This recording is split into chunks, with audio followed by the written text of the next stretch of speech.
Let God show you your possibilities. Don't look at other people and look at their life and look at what they're doing and look at how they're doing it. Look at how long they've been doing it and looking at how they got there instead of looking at the one who can paint you a picture of where he's wanting to take you. Hey, how are you?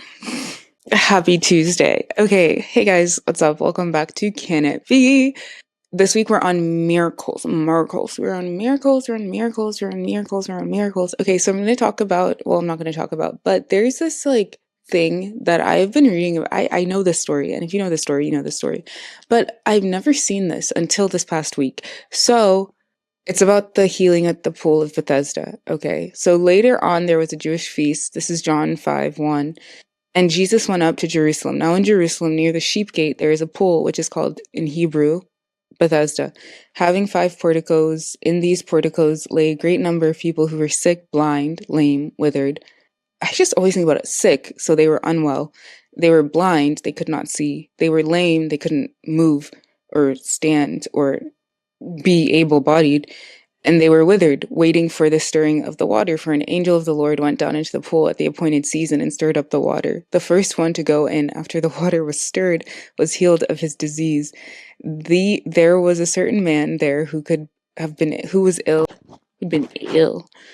ill for 38 years. When Jesus noticed him lying there helpless, knowing that he had been in that condition a long time, he said to him, "Do you want to get well?"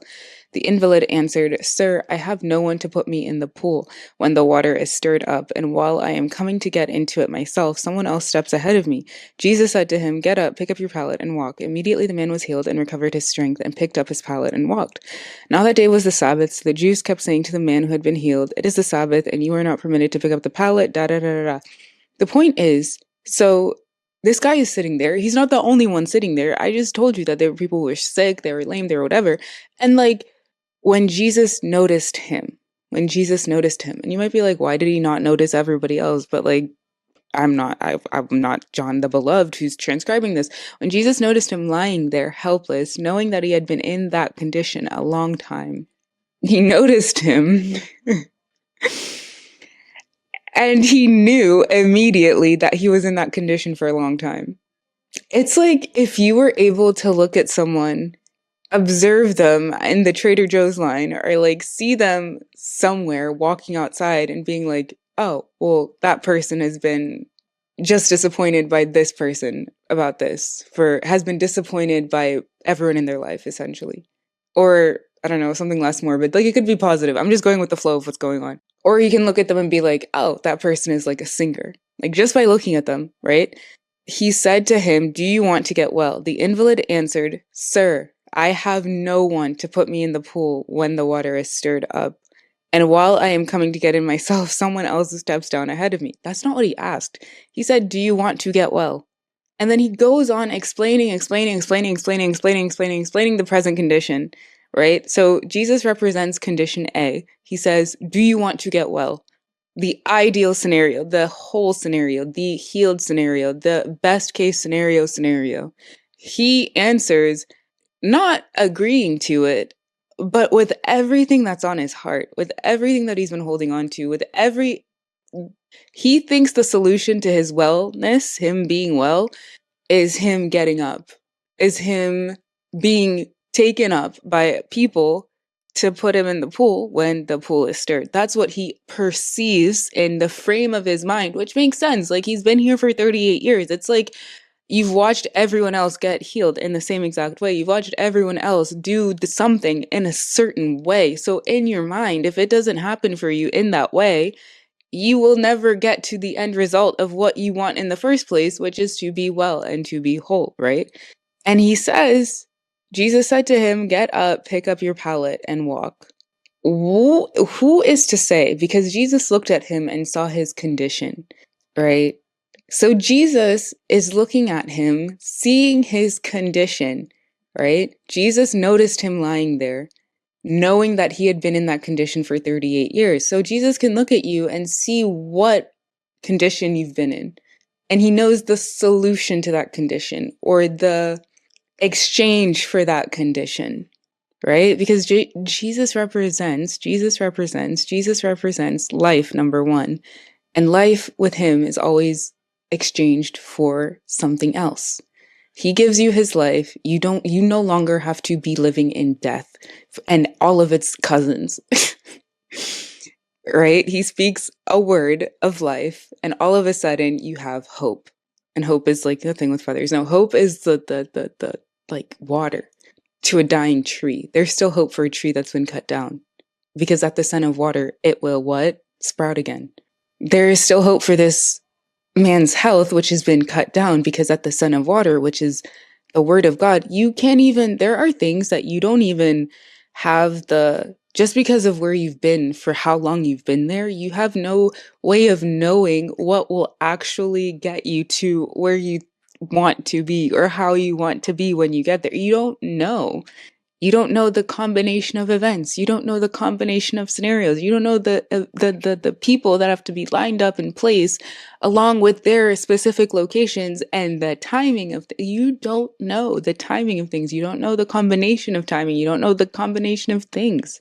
You don't know everything when you are the one who is in the condition. But Jesus is the one who is outside of the condition. And Jesus is the one who can look at you and see exactly where you are, how you are, and then offer you an alternative that gets you to where you want to be through his possibility that he has now shown you.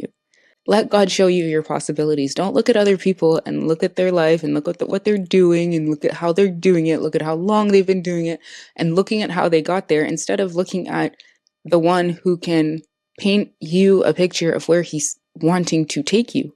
He said, get up. He gives an instruction. He says, you don't like, you think you need people to pick you up to do this. You think you need 15 different like co-signers, you think you need an agent, you think you need this, you think you need a lot of things. When in reality, you can't even conceptualize what you need. You don't, when you're praying, how about this? When you're praying, don't ask God for the solution that you think is going to get you to the solution that you want to see. Don't ask him, please send someone here you go. Please send someone to pick me up and put me in the pool when the angels stir. Thanks. Keeping in mind that these are also your angels that just follow your word. And the same angel and or a different angel can just as easily follow your new instruction as much as it's following the one instruction to stir up the pool whenever it comes to visit. Get up, pick up your pallet, and walk. Jesus had to show him what was different. Jesus had to show him what was different. Anytime you catch yourself in a worry spiral, anytime you catch yourself in a I don't know what I'm doing, uncertainty, doubt comes in, fear comes in, all of these things come in, paint yourself a new possibility and paint yourself the possibility that you imagine and assume that Jesus would paint. Kudos, points. Also, if you're not subscribed to my newsletter, I think you should be, because every morning at 6 a.m. I send a little programming of the day. You program your day with the word of God. You let it go before you so that you're not just going in blind and hoping for the best. The best is already guaranteed because you've spoken it and agreed with God who has already declared it. So it's not even like it's a no-brainer. Anyway, get up, pick up your pallet, and walk. Immediately the man was healed and recovered his strength, because the word of God can't return unto him void. God's conditions, God's pictures that he paints have to manifest themselves. Choose them over your own. Flames, no? Blew my mind a little. Just like when I was freaking out, because like I didn't renew my driver's license on my birthday. And then I was like, shoot. Let me stop being a criminal on the roads and like renew my driver's license. And I also needed to get my eye exam, and I was like, shoot, like I started freaking out and creating all these like scenarios when in reality I don't even need my eye exam to renew my whatever, like I can just get that later. But see what I did? I was like, wait a minute, you know what I did? I was like, wait. Everything is gonna work out just fine. Nothing is wrong. All of these things are working together for my good. I'll sort it out as I go, step by step. Wasn't even that big of a deal. And I completely talked myself down. You know how I talked myself down? By talking the word of God. Love you.